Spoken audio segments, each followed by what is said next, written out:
जय हिंद। चलिए समझते हैं इस वीडियो में भारत के सबसे शक्तिशाली, सबसे खतरनाक और सबसे खुफिया मिशन काली नामक हथियार के बारे में, और इस काली नामक हथियार से कैसे ऑपरेशन व्हाइट वॉश को अंजाम दिया गया, जिसे देखकर पूरी दुनिया चौंक गई। काली को सबसे पहले भाभा एटॉमिक रिसर्च सेंटर यानी बार्क ने एक इंस्ट्रूमेंट के तौर पर बनाया था ताकि यह अपने सैटेलाइट्स को सुरक्षा दे सके, उन्हें प्रोपेल कर सके और उन पर पड़ने वाले इलेक्ट्रोमैग्नेटिक वेव से उनकी सुरक्षा कर सके। ये Bhabha atomic research centre Mumbai के समीप ट्राम्बे में है। यह एक जगह है मुंबई के पास ट्राम्बे, वहाँ ये पहाड़ियों से घिरा हुआ एक बहुत ही टॉप सीक्रेट इंडिया का जगह है। यहाँ जो भी खुफिया हथियार वगैरह बनाए जाते हैं वो इसी Bhabha atomic research centre, shortcut में बार्क, यही बनाए जाते हैं। काली का पूरा नाम होता है किलो एम्पियर लीनियर इंजेक्टर। ये एक बहुत ही हैवी वाट, देखिए आप देख रहे हैं किलो एम्पियर मतलब 1 किलो एम्पियर, तो उतने हैवी इंपल्स को ये किसी एक जगह लीनियर यानी सीधे में इंजेक्ट करता है, डाल देता है वहां पर। काली की सबसे बड़ी खराबी क्या है, इसका साइज बहुत बड़ा है। बहुत बड़ा साइज होने की वजह से इसको हम आसानी से एक जगह से दूसरे जगह पे नहीं ले जा सकते हैं, तो इसको किसी बड़े जहाज में या फिर पानी वाले शिप पर सेट कर दिया जाता है। काली के कई वेरिएंट हैं, अभी काली 1000 सबसे खतरनाक है। काली का विचार 1985 में भाभा एटॉमिक रिसर्च सेंटर से आया था। काली जो सबसे खतरनाक वेरिएंट है काली 1000, वो 40 गीगावाट का एनर्जी रिड्यूस करता है। अब 40 गीगावाट समझिए, भारत का सबसे ज़्यादा आबादी वाला राज्य उत्तर प्रदेश है। इसको बिजली की खपत सबसे ज़्यादा ज़रूरत है, क्योंकि ज़्यादा लोग रहेंगे ज़्यादा बिजली लगेगी।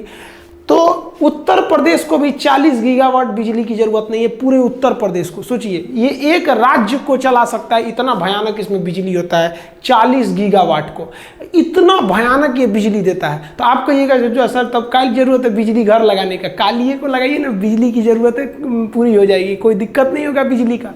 तो इसकी एक खराबी है, ये जो इतना शक्तिशाली बिजली देता है ना, ये 1 सेकंड के लिए भी नहीं देता है, बहुत ही कम सेकंड के लिए देता है। 60 नैनो सेकंड, पलक भी नहीं झपका पाएंगे नैनो सेकंड में, इतने कम समय के लिए देता है। लेकिन इतने कम समय के लिए भी अगर देता है तो उतना तगड़ा झटका किसी को लग जाएगा तो बर्दाश्त थोड़ी कर पाएगा। आसमान से जो बिजली गिरती है वो लगभग 1000 एम्पियर की होती है। आइए उसका बाप है, देख रहे हैं 40 गीगावाट बिजली का झटका लगेगा एक बार में, तो कोई भी चीज तहस नहस हो जाएगी। काली को इंडिया कहता है कि ये कोई हथियार ही नहीं है, ये एक इंस्ट्रूमेंट है, हम इसे अपनी सुरक्षा के लिए यूज करेंगे। लेकिन अगर इससे किसी दुश्मन के विमान या किसी दुश्मन के सैटेलाइट मिसाइल पर हमला करेंगे तो उसका जितना भी इलेक्ट्रॉनिक सिस्टम है सब ध्वस्त हो जाएगा, विमान अपना रास्ता भटक जाएगा, मिसाइल रास्ता भटक जाएगी, सैटेलाइट को बर्बाद कर सकते हैं। तो इसका हथियार के रूप में यूज करेंगे तो ये काफी खतरनाक है। इसका प्रयोग किया गया ऑपरेशन व्हाइट वॉश में। समझते हैं क्या है ये operation white wash. Siachen glacier strategic रूप से काफ़ी महत्वपूर्ण जगह है। यहाँ पर इंडिया पाकिस्तान दोनों के सैनिक रहते हैं। हालांकि इंडिया का कब्जा है, लेकिन उसके दूसरे साइड में पाकिस्तान रहता है। तो इन दोनों के सैनिक बर्फ के गिरने से, बर्फ का फिसल कर गिर जाना बहुत बड़े हिस्सा को, उसे हम एवलांच या फिर हिमस्खलन कहते हैं। तो यहाँ हिमस्खलन की घटना बहुत ज़्यादा होती है और हिमस्खलन से ही यहाँ ज़्यादातर फौजी मरते हैं। तो यहाँ पर रॉ के खुफिया एजेंट के दिमाग में एक आइडिया आया कि जब बर्फ को इतना तेजी से नीचे खिसकता है, ये एवलांच होते हैं, तो अगर हम लोग खुद से एवलांच ला दें तो हथियार चलाने की ज़रूरत ही नहीं है। तो रॉ और DRDO ने मिलकर काली को यहाँ पर अटैक करने का प्लान बनाया। लेकिन काली में सबसे बड़ी खराबी क्या है, काली का साइज इतना भयानक है कि उसको इतना ऊपर चढ़ाना मुश्किल हो जाएगा। दूसरा, काली जब भी जलती है तो इतना ज़्यादा हीट प्रोड्यूस करती है कि जहाँ रख के आप काली को इंजेक्ट करिएगा, जैसे मान लीजिए यहाँ से हमको इस पर इंजेक्ट करना है ताकि ये वाला बर्फ इतना टूट कर नीचे गिर जाए, तो यहाँ इतना हीट प्रोड्यूस कर देगा ये काली कि ये वाला हिस्सा भी गल जाएगा। तो उसको भी ले जाएंगे तो आप भी लेके चले जाएंगे। दूसरा, इसको चलाने के लिए इलेक्ट्रिसिटी भी बहुत ज़्यादा चाहिए। अब इतना ऊंचाई पे बिजली कहां से ले जाएगा, इलेक्ट्रिसिटी की भी दिक्कत है। तब रॉ के एजेंट्स ने प्लान बनाया कि सियाचिन पर जो हमला होगा वो काली से ही होगा, लेकिन काली हथियार को हम हवाई जहाज में भरेंगे। हवाई जहाज को चुना गया IL-76। इस IL-76 को हम लोग ने कटक में लाए। कटक में ले आकर इसमें लोड किया गया काली नामक हथियार को। अब इस काली को यहाँ हथियार को तो लोड कर दिया गया, जानबूझ के कटक में लोड किया गया कि किसी का ध्यान ना जाए कि हमको ऑपरेशन उधर करना है, ताकि ध्यान उधर से इधर भटकाया जा सके।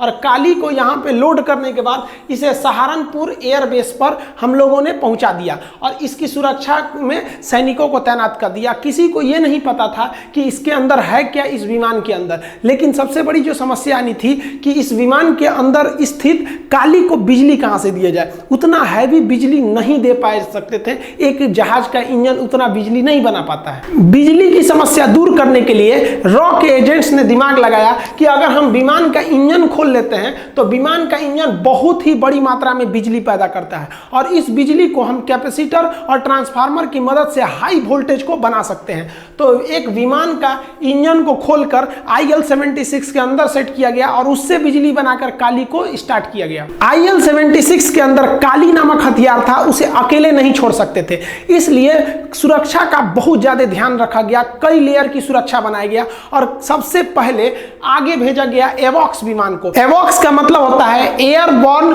Warning and control system. इस विमान के ऊपर रडार लगे होते हैं और ये रडार पूरे दुश्मन को देखते रहते हैं कि कोई दूसरा जहाज तो नहीं है इस एरिया में, और अगर इस एरिया में है तो इसके अंदर बैठे जितने रडार कंट्रोलर है वो अगल बगल बता देते हैं कि 200 किलोमीटर दूर जहाज है, इधर जहाज है। तो इसको पूरी तरह से सबसे पहले भेजा गया आगे एवॉक्स को। एवॉक्स विमान आगे आगे चल रहा था। एवॉक्स के पीछे लगाया गया सुखोई को। ये सुखोई को हम लोग पूना से बुला के लाए थे। सोचिए, दक्षिण भारत से जहाज उड़ के आया था सेफ्टी देने के लिए, ताकि किसी की नजर न पड़े।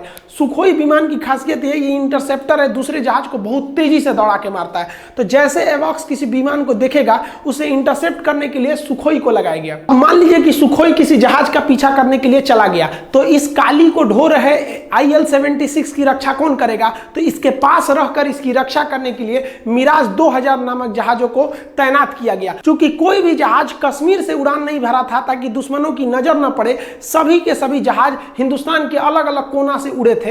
अतः एक समस्या यह भी थी कि उड़ान भरने के बाद आधे रास्ते में इनका फ्यूल में कमी आएगी, फ्यूल खत्म होने लगेगा। क्योंकि जब भी आप दुश्मन के एरिया के करीब रहते हैं तो कोशिश करना चाहिए आपके पास मैक्सिमम फ्यूल हो, ताकि आप किसी भी विषम परिस्थिति में भाग के आ सके। फ्यूल को दिक्कत को दूर करने के लिए मिड एयर रिफ्यूलिंग के लिए एक व्यवस्था किया गया। IL-76 विमान का एक एयर रिफ्यूलर विमान है। इस विमान से हवा में ही कश्मीर में घुसने से पहले ही सारे जहाजों में फ्यूल को पूरी तरह से भरकर जहाजों को रेडी कर लिया गया। इस प्रकार सबसे आगे चल रहा था एवॉक्स। एवॉक्स के पीछे था आपका जो IL-70। देखिए, दोनों विमान IL-70 है, ये एवॉक्स में कन्वर्ट कर दिया गया था इसको लोड ढोने के लिए।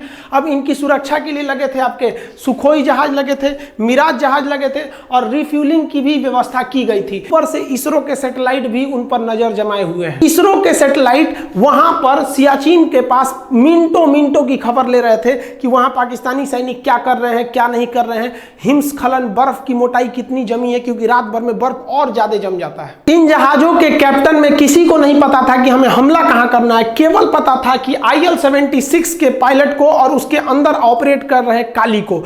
काली जो था पहुंच गया 7 अप्रैल 2012 को। ये कटक से लोड हुआ था और सहारनपुर में ये इंतजार कर रहा था। यहां से ये चल दिया सियाचिन के लिए। ये 4 बजे यहां से उड़ान भरा था, एकदम आराम से धीमी गति से आगे बढ़ता हुआ, और ये 5:40 पर सियाचिन ग्लेशियर पर गया और वहां पर इसने काली से इंजेक्ट करना चालू किया लेजर बीम्स को। वो हाई इंपल्स के बीम को वहां पर इंजेक्ट करना चालू किया।